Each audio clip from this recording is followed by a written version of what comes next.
नमस्कार दोस्तों, आप देख रहे हैं द हिस्ट्री कैसल और आज हम इस श्रृंखला के उस मुकाम पर पहुंचे हैं जहां भारत का इतिहास निर्णायक रूप से बदलने वाला है। पिछली कड़ी में आपने देखा कि सालबाई की संधि के बाद मराठा साम्राज्य और ईस्ट इंडिया कंपनी के बीच अस्थायी शांति स्थापित हुई थी, लेकिन वो शांति सिर्फ एक विराम था। मराठा साम्राज्य भीतर से बिखर रहा था और अंग्रेज वे एक एक कर भारत के नक्शे पर अपनी पकड़ मजबूत कर रहे थे। पहले बंगाल, फिर मैसूर और अब उनकी नजर थी भारत के हृदय पर, यानी मराठा शक्ति पर। तो चलिए शुरू करते हैं। 1782 के बाद अगले 2 दशकों तक नाना फडणवीस ने मराठा राजनीति को संतुलित किया। वे पेशवा की सत्ता को बचाने के लिए सिंधिया, होलकर, भोंसले जैसे सरदारों के बीच संतुलन बनाते रहे। लेकिन जैसे ही नाना फडणवीस का निधन हुआ, मराठा संघ की एकता दरकने लगी। मराठा सरदार अब एकजुट नहीं थे।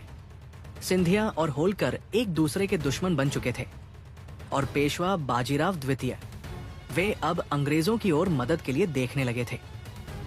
इसी दौरान भारत में आया लॉर्ड वेलेस्ली, जो ब्रिटिश ईस्ट इंडिया कंपनी का गवर्नर जनरल बना।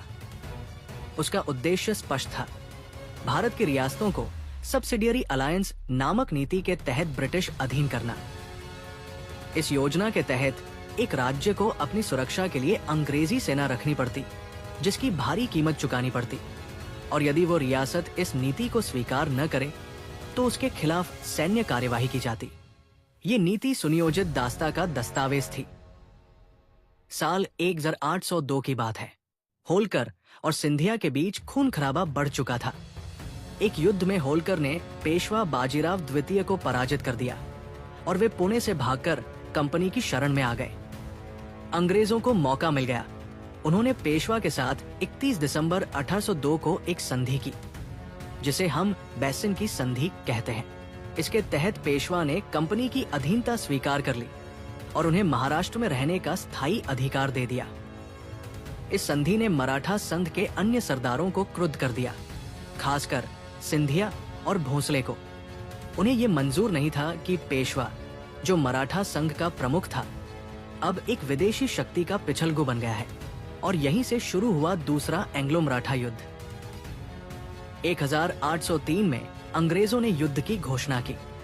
इस युद्ध में पहली बड़ी भिड़ंत हुई 23 सितंबर 1803 को असई के मैदान में, जहां आर्थर वेलेस्ली के नेतृत्व में अंग्रेजों ने सिंधिया की सेना को पराजित कर दिया। ये युद्ध आसमान था। एक ओर पेशेवर ब्रिटिश सेना और दूसरी ओर मराठों की असंगठित टुकड़ियां।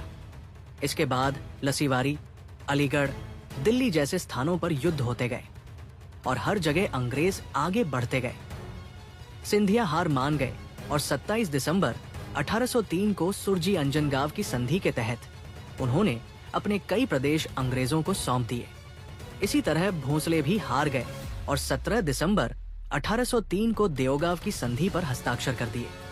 अब केवल होलकर बचे थे, जिनमें कुछ हद तक संघर्ष की भावना बाकी थी। उन्होंने 1804 में कुछ युद्ध किए, लेकिन अंततः उन्हें भी कंपनी से समझौता करना पड़ा। 1805 तक मराठों की वो ताकत, जिसने पानीपत के मैदान में अफगानों को चुनौती दी थी, अब दिल्ली के गेट से बाहर धकेल दी गई थी। कुछ वर्षों तक मराठा सरदार शांत रहे, लेकिन अंग्रेजों की नीति अब और ज्यादा आक्रामक होती जा रही थी। वे एक एक करके रियासतों को अपने अधीन कर रहे थे। वे अब केवल व्यापार नहीं कर रहे थे, वे शासन कर रहे थे। सतारा, नागपुर, ग्वालियर, हर क्षेत्र में कंपनी की ताकत बढ़ रही थी।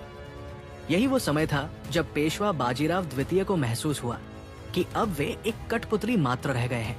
उनकी सत्ता, उनकी स्वायत्तता, सब कुछ कंपनी के हाथ में जा चुकी थी। 1817 में अंग्रेजों ने पिंडारी समस्या को समाप्त करने के बहाने एक विशाल सेना इकट्ठा की। पिंडारी, जो कभी मराठों की छाया में रहे थे, अब लुटेरे बन चुके थे और कंपनी को ये एक अच्छा बहाना मिल गया अपने सैन्य अभियान को और विस्तार देने का। मराठा सरदार समझ गए कि अगला निशाना वही है। 5 नवंबर 1817 को पेशवा ने अचानक ब्रिटिश रेजिडेंसी पर हमला कर दिया। ये पुणे में हुआ और इसे पुणे विद्रोह के नाम से जाना गया। कंपनी चौंक गई, लेकिन उन्होंने तुरंत जवाबी कार्रवाई की। कुछ ही हफ्तों में उन्होंने पुणे पर फिर से नियंत्रण पा लिया और अब यह स्पष्ट था कि तीसरा एंग्लो मराठा युद्ध शुरू हो चुका है। इस युद्ध में सबसे बड़ा नुकसान ये था कि मराठा सरदार एकजुट नहीं थे। सिंधिया ने खुद को तटस्थ कर लिया, होलकर ने थोड़ा बहुत विरोध किया, लेकिन कोई भी निर्णायक नेतृत्व नहीं दे सका। पेशवा लगातार भागते रहे, पुणे से सतारा, वहां से नासिक और फिर उत्तर की ओर। हर मोर्चे पर अंग्रेजों ने विजय प्राप्त की। सतारा पर कब्जा कर लिया गया। पेशवा की सेना तितर बितर हो गई, लेकिन कुछ मराठा सेनापति जैसे बापू गोखले, तात्या जोग और गोविंद राव ने वीरता से लड़ाई जारी रखी। फरवरी 1818 तक पुणे पूरी तरह कंपनी के हाथ में आ गया। सतारा की गद्दी पर अंग्रेजों ने एक प्रतीकात्मक राजा प्रताप सिंह को बिठाया। 2 जून 1818 को पेशवा बाजीराव द्वितीय ने आत्मसमर्पण कर दिया। अंग्रेजों ने उन्हें बिठूर में भेज दिया, जहां वे सम्मानजनक पेंशन पर जीवन व्यतीत करते रहे। उनके साथ मराठा साम्राज्य का अंत भी हो गया।